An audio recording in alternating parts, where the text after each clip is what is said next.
Programang ito ay rated SPG. Striktong patnubay at gabay ng magulang ang kailangan. Maaaring may masiselang tema, lengguwahe, karahasan, sexual, horror o droga na hindi angkop sa mga bata. Buong akala ni Moira ay malulusutan niya ang pagdududa ni Annalyn na hawak niya ang lolo Pepe nito. Ngunit nagkamali siya dahil ginawa lahat ng paraan ng batang doktor para makita ang matanda at panagutin siya sa kanyang nagawa. Dahil ilang oras na ang paghihintay ni Annalyn sa kanyang lolo at hindi pa ito dumarating, ay kinutuban na siya ng masama na posibleng may nangyaring hindi maganda sa matanda. Kaya nagtanong na ito sa management ng hotel tungkol sa CCTV footage na kung maaari ay matingnan para alamin kung nakapunta nga doon ang kanyang lolo, at nanlomo siya nang malaman na hindi pala gumagana ang mga iyon. Sa sobrang takot ay tinawagan niya ang kanyang tita Giselle para itanong kung magkasama sila ni Don Pepe dahil matagal na siyang naghihintay dito at may usapan daw sila, at nasabi niya sa kanyang tita Giselle na hindi niya na makontak ito at nagdududa na ang batang doktor na posibleng nawawala si Don Pepe.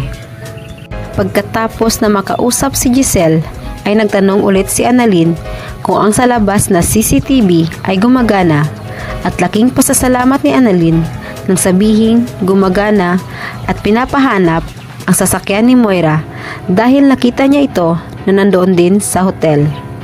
At malakas ang kanyang kutob na may alam ito tungkol sa matanda.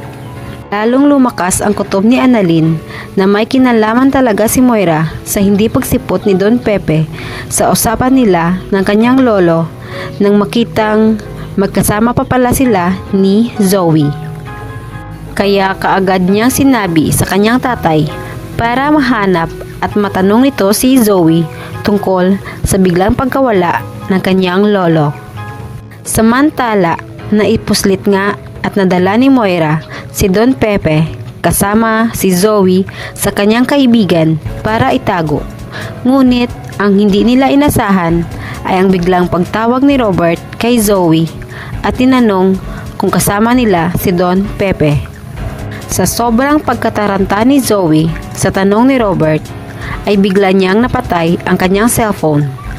At dahil sa kanyang ginawa, ay pinalakas lamang ang kutob ni Annalyn at Robert na talagang may kinalaman sila sa pagkawala ng matanda.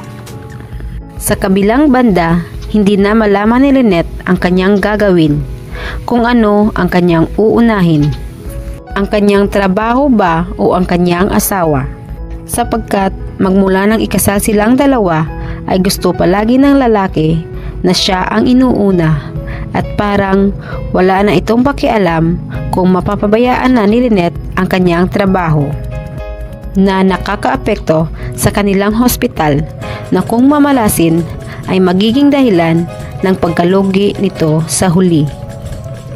Atin lamang aabangan kung paano mahuhuli ni Robert sina Zoe at Moira at mabawi ang walang malay na si Don Pepe. Dito lamang sa Abot Kamay na Pangarap.